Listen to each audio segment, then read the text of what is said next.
Hello everybody. Today we're going to be analyzing a passage from chapter 4 of Slaughterhouse-Five. The passage starts on page 78. And at this point in the book, Billy is having a flashback to a time when he was on the train to the prison camp in Dresden. So he's driving along on the train, and he's already been through a lot of really miserable conditions. He's already in a really wretched state, and at this point, at the start of the passage, he's come into the rail car, and he says he let himself down oh so gradually, hanging onto the diagonal cross brace in the corner in order to make himself seem nearly weightless to those he was joining on the floor. So he's almost kind of trying to sneak his way down into the other people that are sleeping on the floor.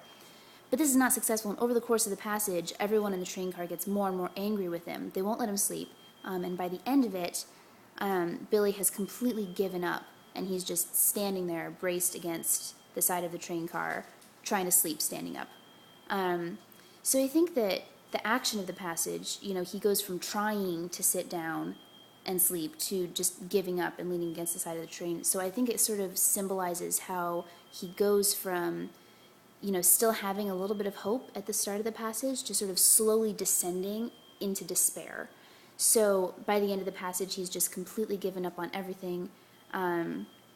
He's done everything that he can, and there's nothing left to do.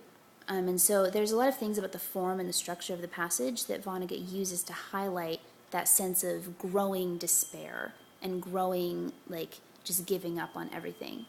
And one of the things that he uses is this sort of sentence structure. So whenever Vonnegut is describing something, he introduces it with a very long sort of descriptive sentence like he does in the first paragraph. He knew it was important that he make himself nearly ghost-like when lying down. He had forgotten why, but a reminder soon came. And then when the reminder comes, it's these short, very punchy lines of dialogue, like, "Pilgrim, is that you? God damn it, that is you, isn't it?" And those jump out at you because they're so much shorter. But one of the things that I noticed about the dialogue is that all of these other voices are kind of coming in, like punching through, and then Billy just gets these very, very short, pathetic little replies, and those are actually the shortest sentences in the entire thing. So Billy just gets these two little, I do. So everyone says, you can't sleep with me, you can't sleep with me, you yell, you kick, and then Billy says, I do. And then everyone says, yeah, you do, and whimper, you're a horrible person. He says, I do. And it's just these two little words. So it's like he's not even really fighting back for himself at all. He's just giving these little two-word questions. And he says that twice, and then everyone says, keep the hell away from me, Pilgrim, and then he doesn't say anything at all. And I think that Vonnegut highlights that even more with some of the sound images that he's using. So he says in the second to last paragraph, there is an acrimonious madrigal with parts sung in all quarters of the car.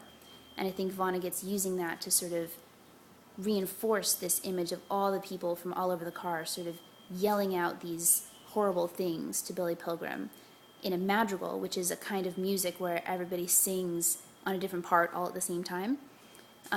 So he's got this really strong sound image of everyone saying mean things to Billy all at the same time, and Billy just, as a result of this onslaught of sound and hate, just completely gives up and doesn't say anything at all.